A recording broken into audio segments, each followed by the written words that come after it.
चलो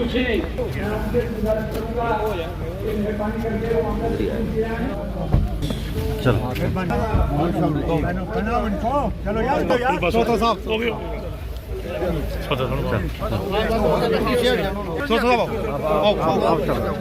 आप चलो आगे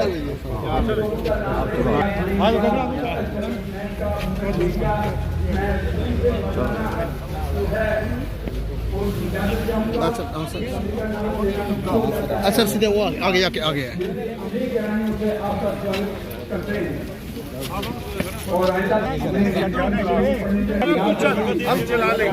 तालियों से स्वागत करें। नेशनल कॉन्फ्रेंस जो है के प्रेसिडेंट जो है उन्होंने भी हार पेश किया है। जनाब अंजर सिंह साहब हमारे सीनियर लीडर करवाल के। मैं गुजारिश करूंगा कि बशीर अहमद को सवाल जिसको मैंने पहले कहा है 1 मिनट के लिए देखो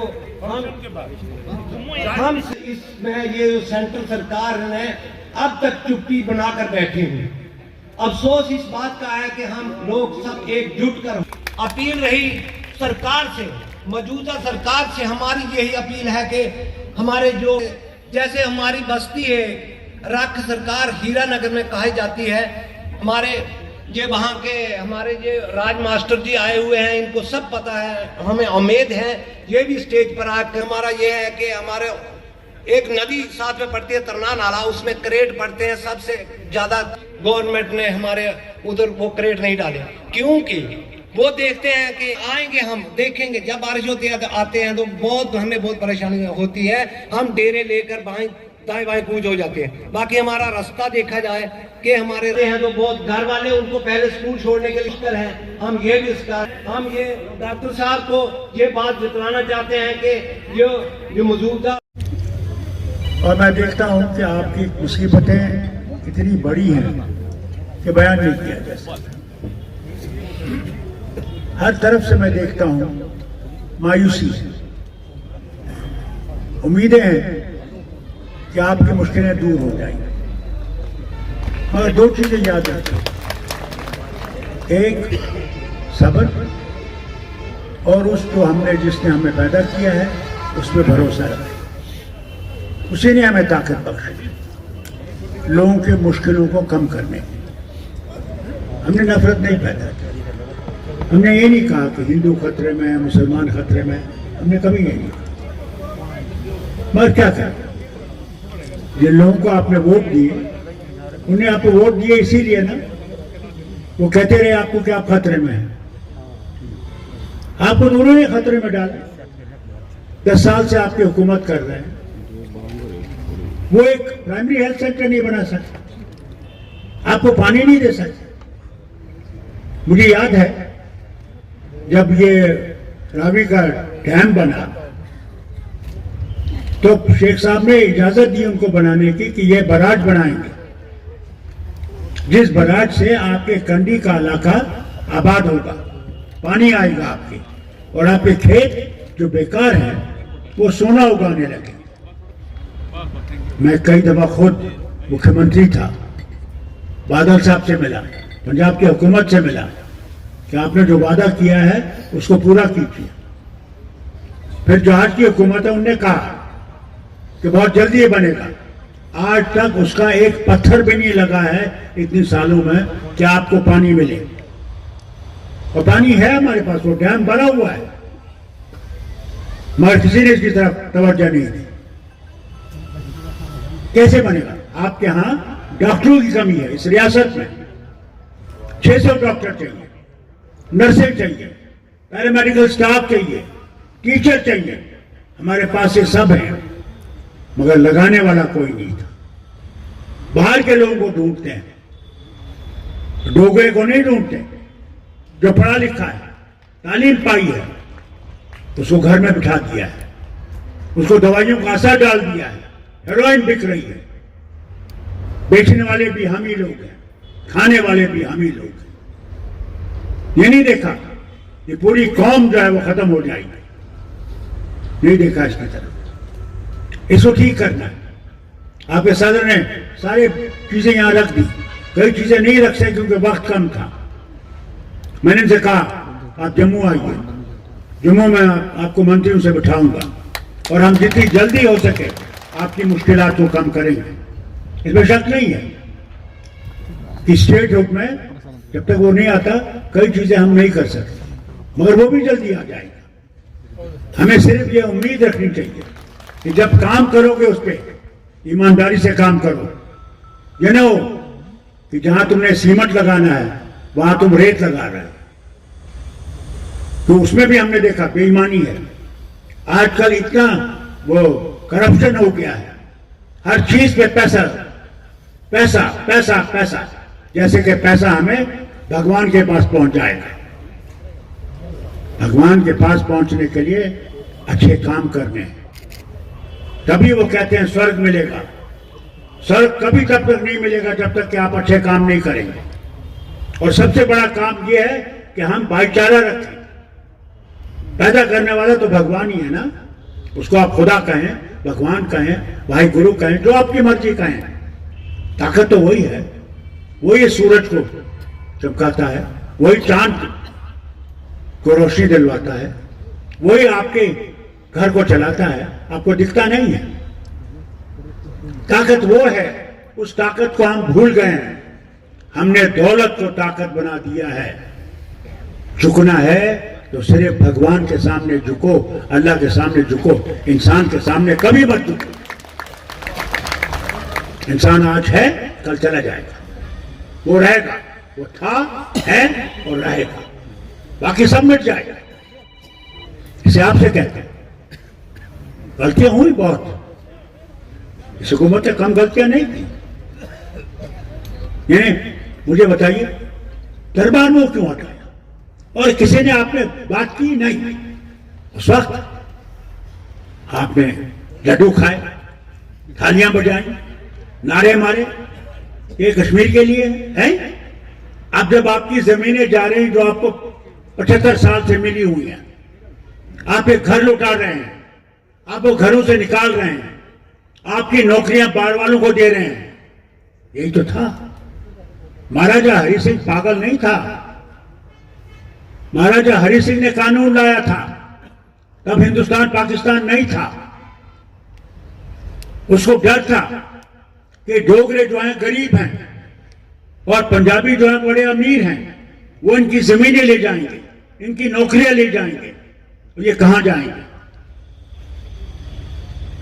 तब उन्होंने 1927 में कानून लाया था। ये वही कानून 370 में तब्दील हुआ। 35 में क्या था कि पहली नौकरी पहले यहां के बच्चे को मिलेगी, यहां के बच्ची को मिलेगी। आज पहली नौकरी आपको नहीं मिलती है, बाहर से लाए जाते हैं, बसाए जाते हैं। आपकी डोगरी जुबान में कितने लोग बोलने वाले आज रह गए? मैंने 96 में कानून लाया था कि जहां डोगरी बोली जाती है वहां स्कूल में डोगरी पढ़ाई जानी चाहिए। जहां पंजाबी लोग हैं वहां पंजाबी पढ़ाई जाए, जहां कश्मीरी है वहां कश्मीरी पढ़ाई जाए, जहां ये गुजर और बकरवाल है इनकी जबान पढ़ाई जाए। क्योंकि आपकी पहचान आपकी जबान से है, आपकी पहचान सिर्फ इंसान होने से नहीं है। जब आप कहते हैं मैं डोगरा हूं तब आपकी पहचान है। और डोगरा सिर्फ हिंदू नहीं है, मुसलमान भी है, सिख भी है, ईसाई, जो यहाँ के रहने वाले बाशिंदे हैं वो सारे डोगरा हैं। मगर हम लोग अंग्रेजी और हिंदी बोलने लगते हैं। डोगरी तो हमने अब बस बंद ही कर रखी है बक्स के अंदर। आपकी निशानी डोगरी है, डोगरी को बोला करो। तुम्हारे बच्चे अगर अंग्रेजी कहने का बंद कर, डोगरी में ना गल कर, तब हम मानूंगा कि आप लोगों ने अपनी जबान को ऊपर उठाया है। आपने तबाही देखी, मुसीबतें देखी। नाले हैं आपके, पत्थर उसे निकाले जा रहे हैं, रेत उसे निकाली जा रही है। जरा एक चमचा आप निकालो। जैसे ने फरमाया गुजरात और राजस्थान और बाकी पंजाब वगैरह जा रहा है, आपके लिए कुछ भी नहीं। यहां तक ये देखिए हमारे पास बिजली नहीं, और हमारी बिजली लेफ्टिनेंट गवर्नर साहब ने राजस्थान को दी, हमारी बिजली यूपी को दे दी। हम लोग कहां जाएंगे, कहां से लाएंगे? ये नहीं सोचा, इन्हें सोचा नहीं हम मालिक हैं।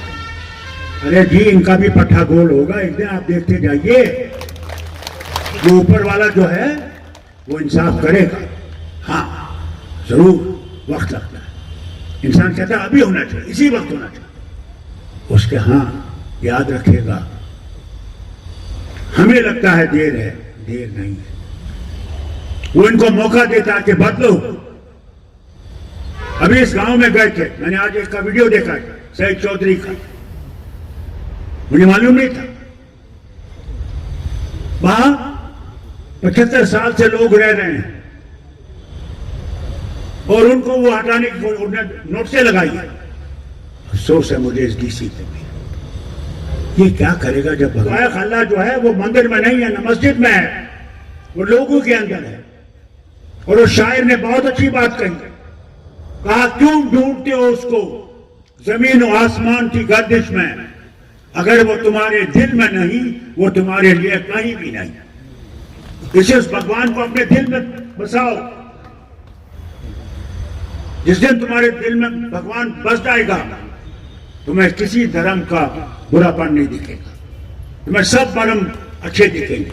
इंसान बुरा है, धर्म बुरा नहीं है, ये याद रखिएगा। हम हैं जिन्होंने धर्मों को खराब किया, जिन्होंने धर्मों को अपने लिए इस्तेमाल किया और जनता का बेड़ा गर्क किया। इसे आपसे कहता हूं, भाईचारे में रहेंगे तो ऊपर वाला हमारी मदद करेगा, भाईचारे में नहीं रहेंगे तो ऊपर वाला हमारी कभी मदद नहीं करेगा। मैं हर जगह ये कहता हूं, अगर फारूक अब्दुल्ला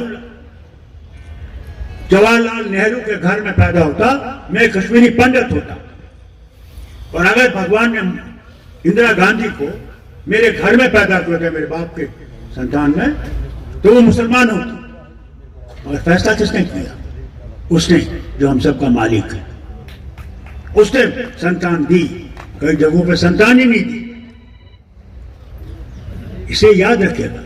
ये जो हमें लड़ाइयां कर रहे हैं, हमें झगड़े करते हैं, उनसे कहिए जरा अपने दिल को टटोलो, अपने धर्म को टटोलो। क्या उस धर्म में ये लिखा हुआ है?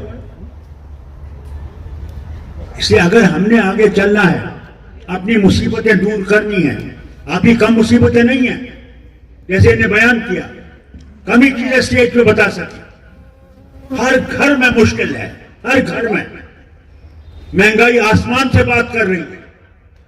आप देखिए खाने का तेल की कीमत क्या है। मैं खुद शुगर का पेशेंट हूं, मैं इंसुलिन करता हूं। मुझे इंसुलिन 700 रुपए का वो एक मिलता था, वो इंजेक्शन जो उसमें 10-15 इंजेक्शन आते हैं। आज वही इंसुलिन 1200 रुपए का हो गया है। कहां से वो गरीब आदमी खरीदेगा उसको? दवाइयों की कीमत देखिए आप क्या है। जिसने गुर्दा बदलाया होगा, जैसे मैंने बदलाया, मेरी बीवी ने मुझे अपना गुर्दा दिया जिसमें मैं जिंदा हूं,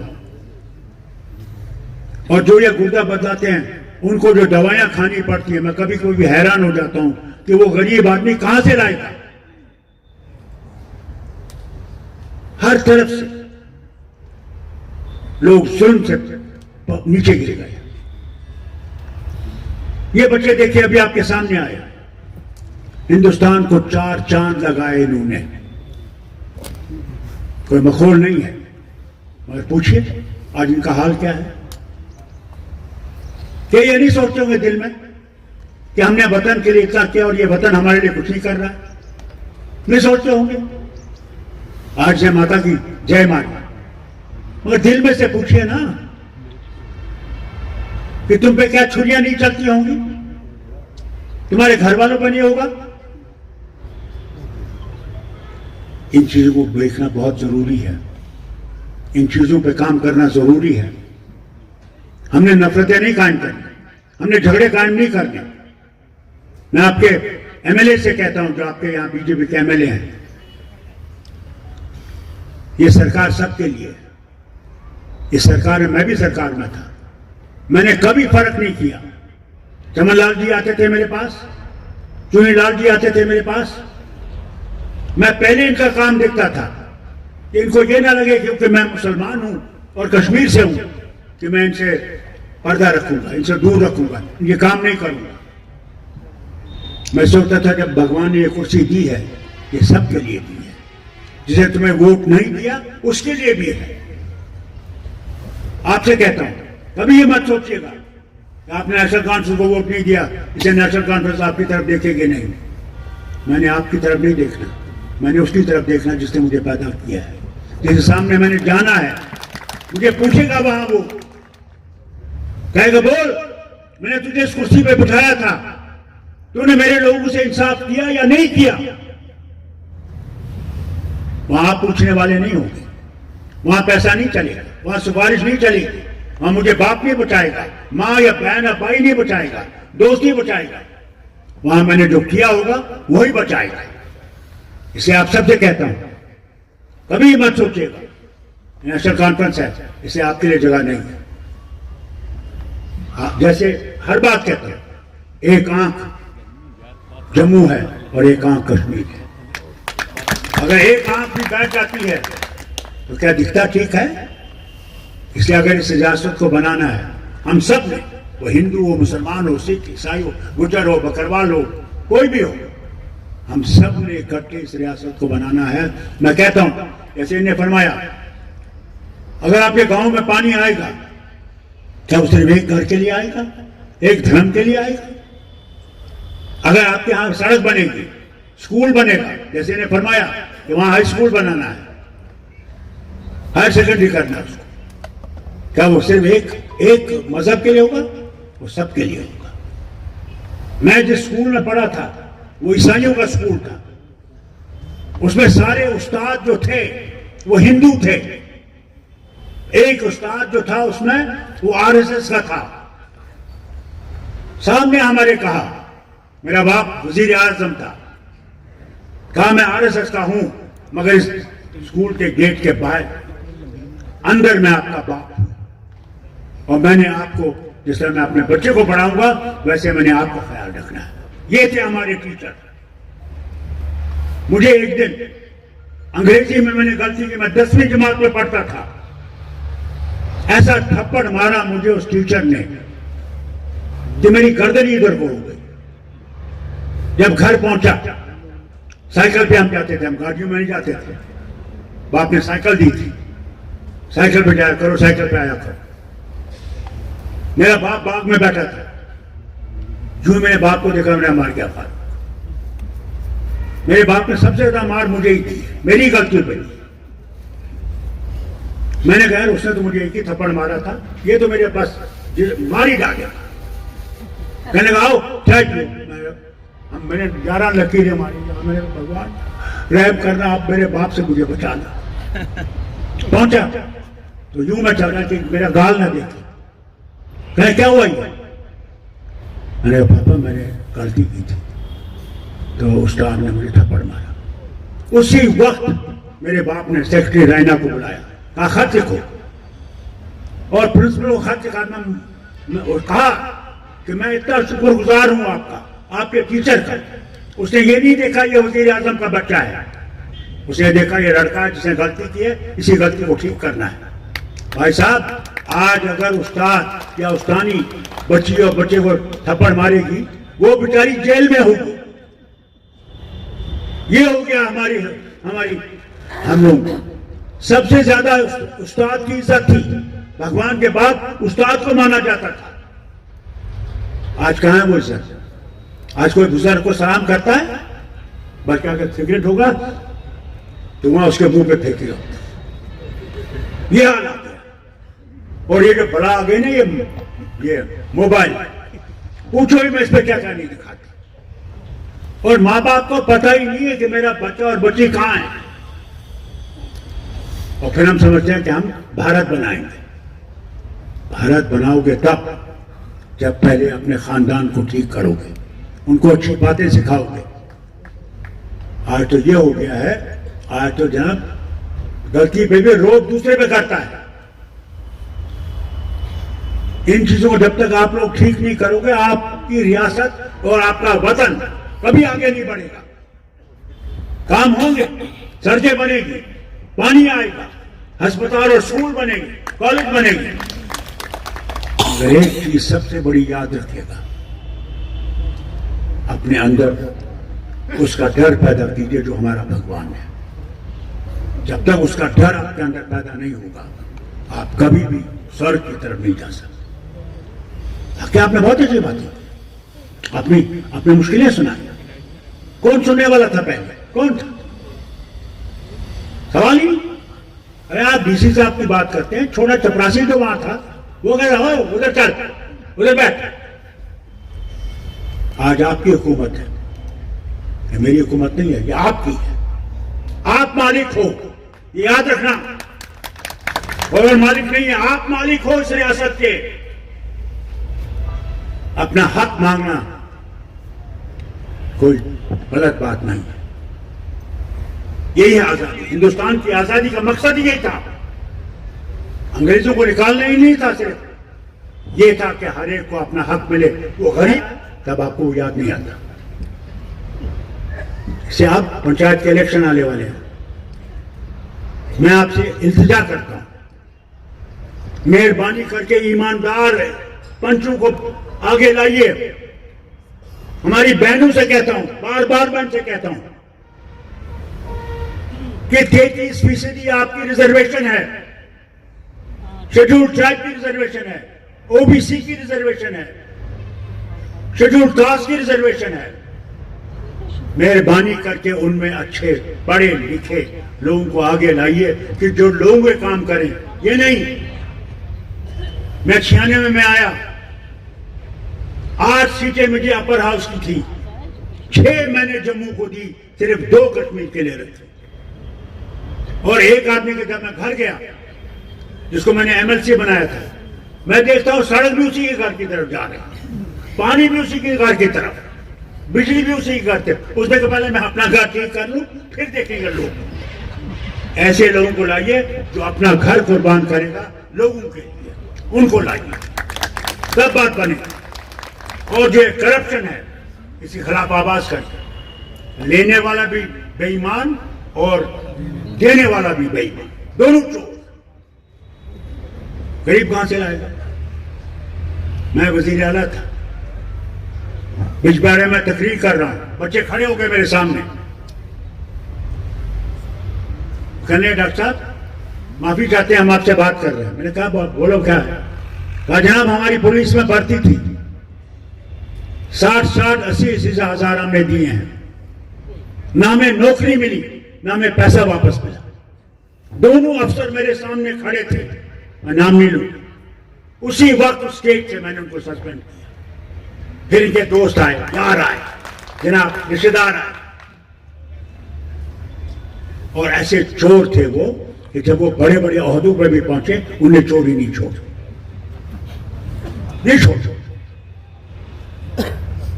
और हम लोग चुपचाप थे।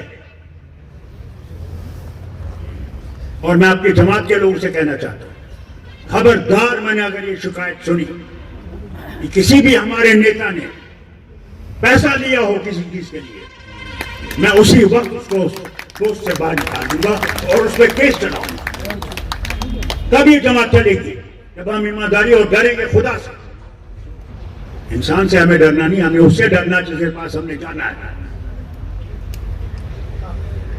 बहनों से कहूंगा, तुम्हें अपनी इज्जत की ख्याल रखना है। समझो ये मर्द बड़ा बदमाश है, मैं ईमानदारी से आपसे कहता हूं। कई ऐसे लोग हरामी हैं जो कहते हैं पहले कच्छा उतारो। आपसे कहता हूं अपने माओ बहनों की इज्जत करो, उनकी इज्जत को पकड़ो, उनकी इज्जत को बचाओ, तब हम देश महान बनेगा। नहीं तो देश महान नहीं बनेगा, कभी महान नहीं बनेगा। इसे इस चीज की तरफ देखो और भगवान से कहो, अल्लाह से कहो कि हमारे काम आसान करे, हमारी मुश्किलें कम करे और हम भाईचारे में रहें। यही सबसे बड़ी चीज। इंसान क्या चाहता है कि वो 2 रोटी इज्जत ही खाए, उसके बच्चों को इज्जत से पढ़ा सके, उनके बच्चों को इज्जत से नौकरी मिले, कल वो शादी करें, आबाद रहें। माँ बाप ये नहीं चाहता कि बाप उसको उसका पैसा वो मुझे दे, कभी नहीं। मैं भी बाप हूं, मैं सिर्फ अपनी बेटियों की इज्जत चाहता, उनकी खुशी देखना चाहता, उनके बच्चों की खुशी देखना चाहता। ये हर बाप चाहता है। मैंने ऐसे भी लोग देखे हैं जो ही बाप सारे जायदाद उनके ऊपर लिख देते हैं, उसको वृद्ध आश्रम में पहुंचा देते हैं, बूढ़ों के आश्रम में पहुंचाओ उसको तो भूल जाते हैं। मैं कभी नहीं भूलूंगा भैया, आप लोग सुनो। एक दफा एक बहुत अमीर दिल्ली की खानदान, बाप मर गया, उसका एक बेटा था और उसकी बहू थी और मां थी। दुश्मन हो गया है, बहन भाई दुश्मन हो गए हैं, मां बाप के दुश्मन हो गए हैं। कैसे आगे बढ़ोगे? कैसे भगवान आपको पानी भेजेगा? क्योंकि हम उस तरफ जा रहे हैं जो भगवान के रास्ते से बिल्कुल दूर है। अगर आपने फिर से अपने घर को, अपने वतन को आबाद करना है तो भगवान के रास्ते पे वापस आओ। जिस दिन तुम वापस आ जाओगे, आप देखना भगवान आपके लिए वो खुशियां पैदा करेगा जो आपने कभी नहीं देखी होंगी। से वो करता, बाकी हमारा काम है, हम वो करेंगे। कहीं थोड़ा सा वक्त लग जाएगा, माफी करना, क्योंकि स्टेटहुड नहीं है। जहां वक्त लग जाएगा, जो ही आ जाएगा स्टेटहुड, वो भी ठीक कर देंगे। मगर याद रखिएगा, मालिक आप है। अभी इन्होंने कहा रेड जोन बनाया है, सवाल ही नहीं क्या हमने उन लोगों को मार डालना है। इंडस्ट्री ठीक है, मगर रेड जोन वहां लगाओ जहां लोग नहीं है, वहां मत लगाओ जहां लोग बसे हुए हैं। क्या उनको अपने केमिकल से मारना है? इंशाअल्लाह मुझे उम्मीद है कि उमर साहब की हुकूमत और ये जमात आप लोग की मुश्किलें दूर करेगी। बस सिर्फ आपसे एक चीज चाहता हूं, प्रार्थना करना, जिसको भी तुम मानते हो कि प्रभु हमारे रास्ते आसान करे, हम आपकी मुश्किल को दूर कर सकें और आपके लिए एक जन्नत सचमुच बना सकें। बहुत बहुत शुक्रिया, बहुत बहुत शुक्रिया।